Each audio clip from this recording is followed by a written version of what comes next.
Mesdames, Messieurs, bonjour et merci de prendre ce rendez-vous de l'actualité sur Eden Télévision. Dissolution de l'Office béninois des services de volontariat des jeunes et la nomination de son liquidateur. C'est une décision du Conseil des ministres de ce mercredi dont vous aurez la substance dans ce journal. À suivre, l'ouverture hier d'un atelier sur l'institutionnalisation de l'approche de l'équipe de base de la CEDEAO en matière d'observation des élections. Et puis, le chef du groupe djihadiste État islamique au Grand Sahel a été tué par les forces françaises. L'annonce a été faite par le président français dans la nuit de mercredi à jeudi.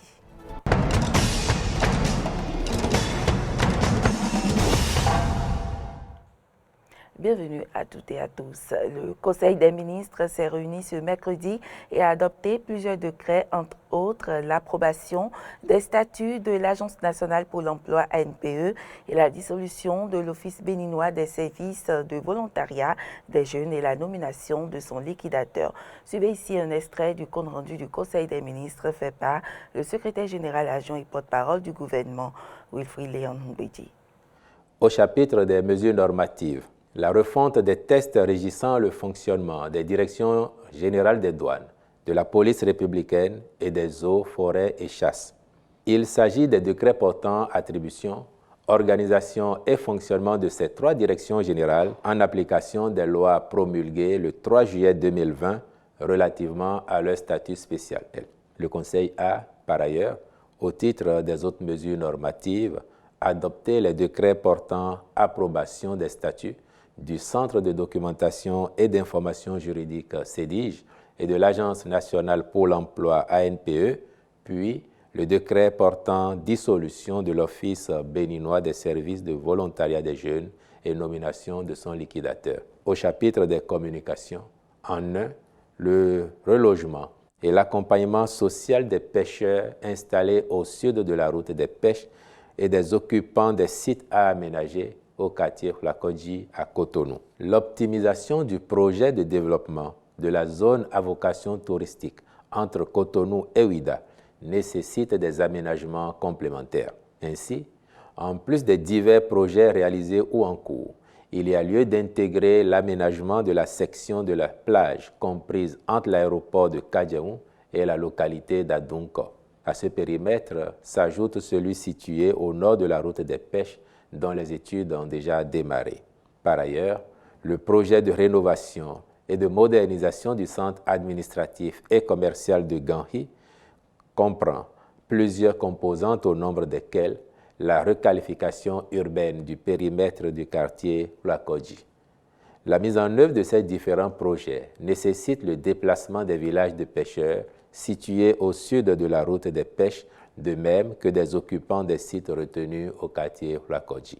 À cet effet, et au regard des implications sociales que ces opérations entraînent, le Conseil a décidé d'apporter un soutien aux populations concernées à travers le relogement sur d'autres sites des 853 unités d'habitation constituant l'ensemble des villages de pêcheurs à déplacer. Aussi, un appui financier sous forme de prime de compensation est-il alloué aux personnes affectées par ces travaux en vue de faciliter leur réinstallation sur les nouveaux sites. Ces mesures d'accompagnement induisent le décaissement d'une somme de 3 461 803 000 francs CFA que le ministre de l'Économie et des Finances mettra à disposition. Des individus ont été interpellés dans une affaire de falsification des carnets de vaccination contre la COVID-19. Au thème de son point de presse, le secrétaire général adjoint et porte-parole du gouvernement est revenu sur les faits.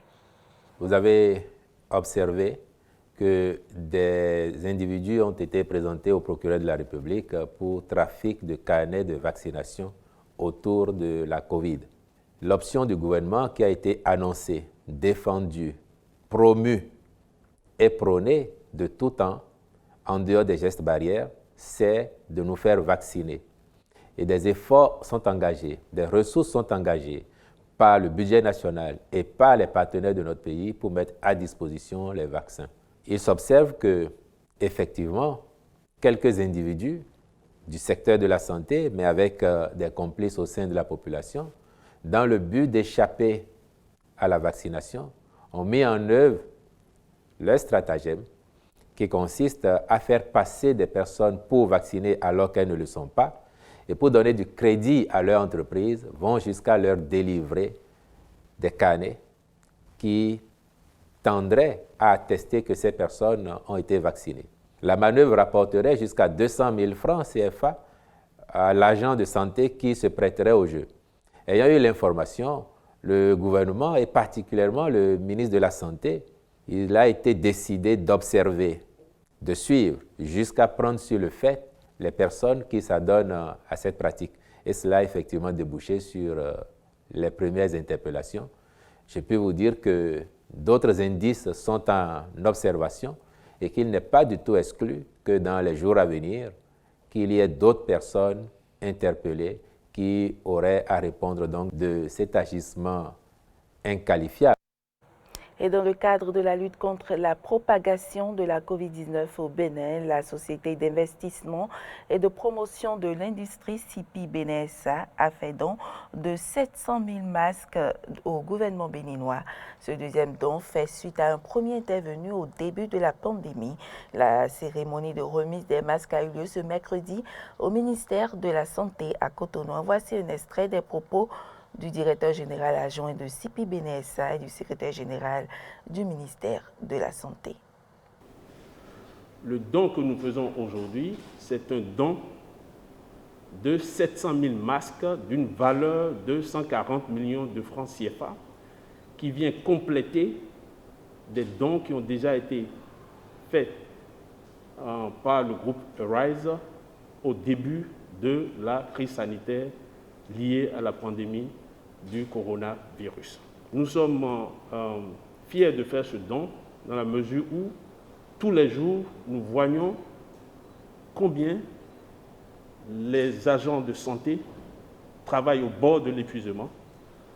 Nous voyons combien les structures du ministère de la Santé sont sollicitées pour répondre à cette crise qui est non seulement générale, mais c'est une crise qui a un impact qui est dévastateur.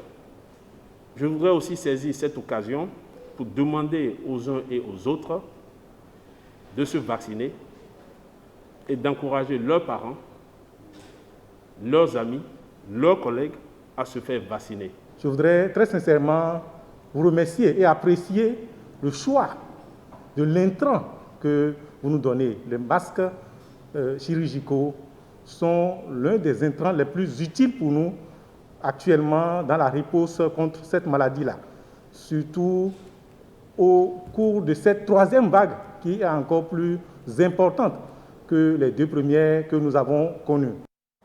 Dans un autre registre, le président du Conseil électoral a procédé hier à Cotonou au lancement d'un atelier sur l'institutionnalisation de l'approche de l'équipe de base de la CEDEAO en matière d'observation des élections. Des experts venus des pays membres de l'institution sous-régionale prennent part aux travaux. Clémence Tonoucoin était à l'ouverture de l'atelier. Voici son compte rendu.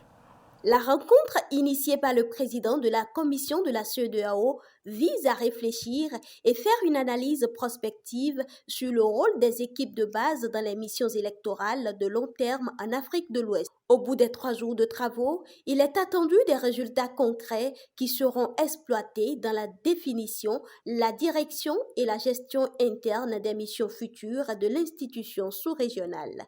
Aujourd'hui, plus que jamais, le rôle de la CEDEAO dans l'accompagnement des processus électoraux, en amont comme en aval, est l'objet d'un sérieux questionnement du citoyen.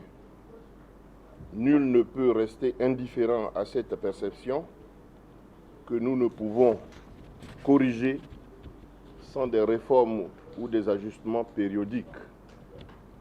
Cet atelier s'inscrit dans cette démarche puisqu'il vise non seulement à formaliser les équipes de base, mais également à susciter des idées novatrices sur leur travail, en lien avec les observateurs de long terme, en apportant aux besoins des améliorations substantielles aux diverses phases du processus. Nous, on s'est demandé, est-ce que la direction dans laquelle nous avançons est conforme aux attentes de nos États et de nos peuples? C'est pour ça que le président de la commission, M. Kassi Brou, a autorisé que nous organisons, nous rassemblons ces experts que nous avons l'habitude de déployer pour s'asseoir et réfléchir sur comment améliorer la qualité des déclarations, la qualité des rapports et la qualité de nos interventions sur le terrain.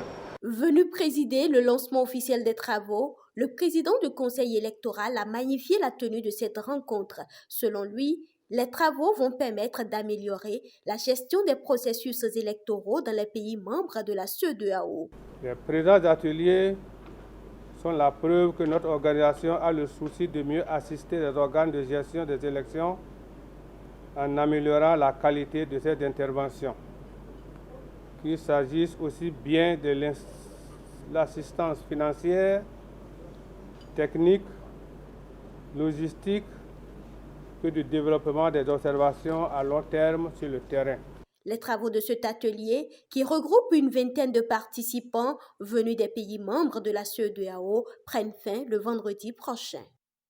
L'actualité sur le continent à présent, le chef du groupe État islamique au Grand Sahara a été tué par l'armée française. Une annonce dont s'est félicité le président Emmanuel Macron sur les réseaux sociaux. Il était considéré comme l'auteur de la plupart des attaques dans la zone. La ministre des Armées françaises, Florence Parly, apporte ici quelques détails sur cette opération.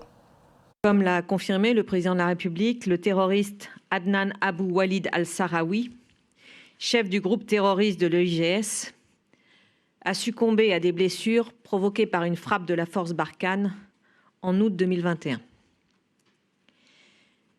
Grâce à une manœuvre de renseignement de longue haleine et grâce à plusieurs opérations de capture de combattants proches d'Adnan Abou Walid al-Sahraoui, la force Barkhane avait réussi à identifier plusieurs lieux d'intérêt où ce dernier était susceptible de se terrer.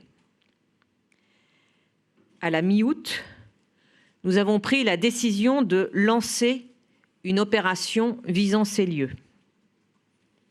C'est dans ce cadre que des frappes aériennes ont été conduites et que l'une d'entre elles a atteint sa cible. La CEDEAO se réunit aujourd'hui en sommet extraordinaire pour statuer sur le cas de la Guinée. 11 jours après le coup d'État, la semaine dernière, l'organisation sous-régionale avait suspendu le pays de ses instances. Ira-t-elle plus loin ce jeudi en sanctionnant directement le pays? L'hypothèse est sur la table. Pour les aider à trancher, les chefs d'État ouest-africains auront entre leurs mains le rapport de la mission qui s'est rendue sur place vendredi dernier. Dans ce document, les émissaires de la CEDEAO formule plusieurs recommandations. D'abord, que la transition soit civile, ensuite qu'elle soit courte.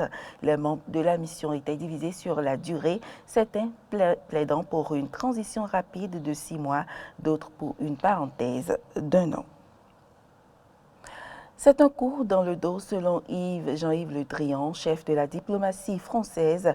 La remise en cause de la parole donnée est grave selon la ministre de la Défense. Des réactions qui font suite à l'annulation par l'Australie du contrat du siècle avec la France, une perte de plus de 50 milliards de dollars australiens de commandes de sous-marins nucléaires. Reportage. Le mariage entre la France et l'Australie n'aura finalement pas lieu. Si en 2016, le contrat du siècle laissait penser que les deux États vivraient de belles et longues années commerciales, ce mercredi, Scott Morrison, Premier ministre australien, a mis un terme au contrat. Pour contribuer à assurer la sécurité et la stabilité dont notre région a besoin, nous devons maintenant porter notre partenariat à un nouveau niveau. Un partenariat qui cherche à s'engager et non à exclure, à contribuer et non à prendre, à permettre et à donner des moyens d'action et non à contrôler ou à contraindre. C'est ainsi qu'est né l'AUKUS, un nouveau partenariat de sécurité trilatéral renforcé entre l'Australie, le Royaume-Uni et les États-Unis. Il y a 6 ans, les deux États mettaient en place une alliance à 50 milliards de dollars australiens, soit près de 31 milliards d'euros, impliquant la livraison à Canberra de 12 sous-marins conventionnels de l'industriel français Naval Group. Désormais, l'Australie souhaite à travers l'initiative de AUKUS se doter de sous-marins à propulsion nucléaire, avec pour objectif de cet armement maintenir la stabilité dans la région Indo-Pacifique. Aujourd'hui, nous franchissons une nouvelle étape historique pour approfondir et formaliser la coopération entre nos trois nations, car nous reconnaissons tous qu'il est impératif d'assurer la paix et la stabilité à long terme dans la région Indo-Pacifique. Nous devons être en mesure d'évaluer à la fois l'environnement stratégique actuel de la région et son évolution possible, parce que l'avenir de chacune de nos nations et même du monde dépend d'un Indo-Pacifique libre et ouvert qui perdure et s'épanouit dans les décennies à venir. Le Royaume-Uni, l'Australie et les États-Unis sont en train de créer un nouveau partenariat de défense trilatéral appelé AUKUS, dans le but de travailler main dans la main pour préserver la sécurité et la stabilité dans la région Indo-Pacifique. Nous ouvrons un nouveau chapitre de notre amitié et la première tâche de ce partenariat sera d'aider l'Australie à acquérir une flotte de sous-marins à propulsion nucléaire. Un nouveau partenariat que la France a du mal à digérer. C'est une décision contraire à la lettre et à l'esprit de la coopération qui prévalait entre la France et l'Australie, fondée sur une relation de confiance politique comme sur le développement d'une base industrielle et technologique de défense de très haut niveau en Australie. Pour Naval Group, un risque plane, celui d'un effet ricochet et d'une perte de confiance d'autres clients.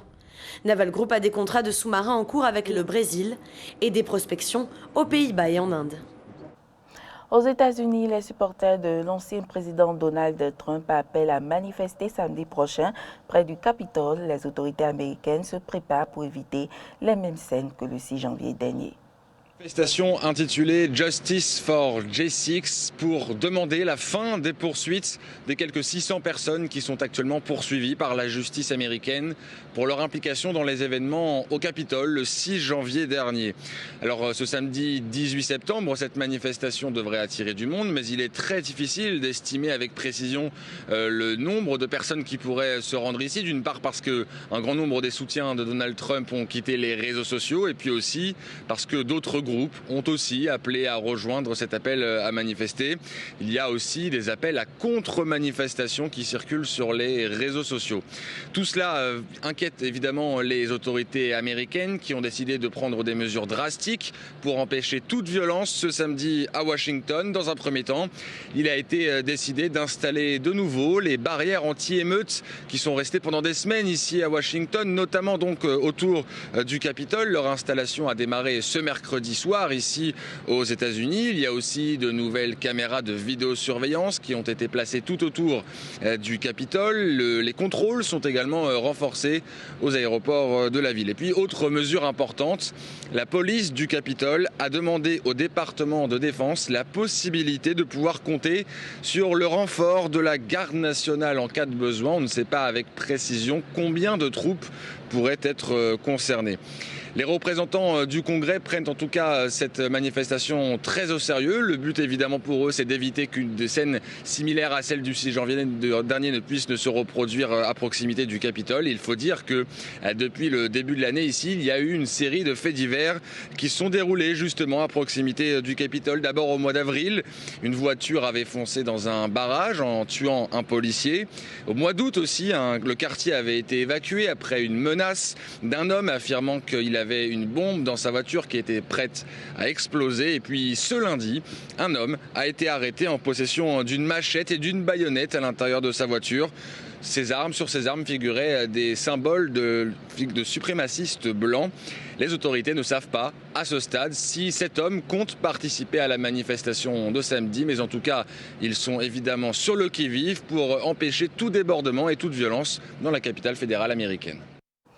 Mesdames, Messieurs, ce journal s'achève ainsi. Merci pour l'attention. À demain.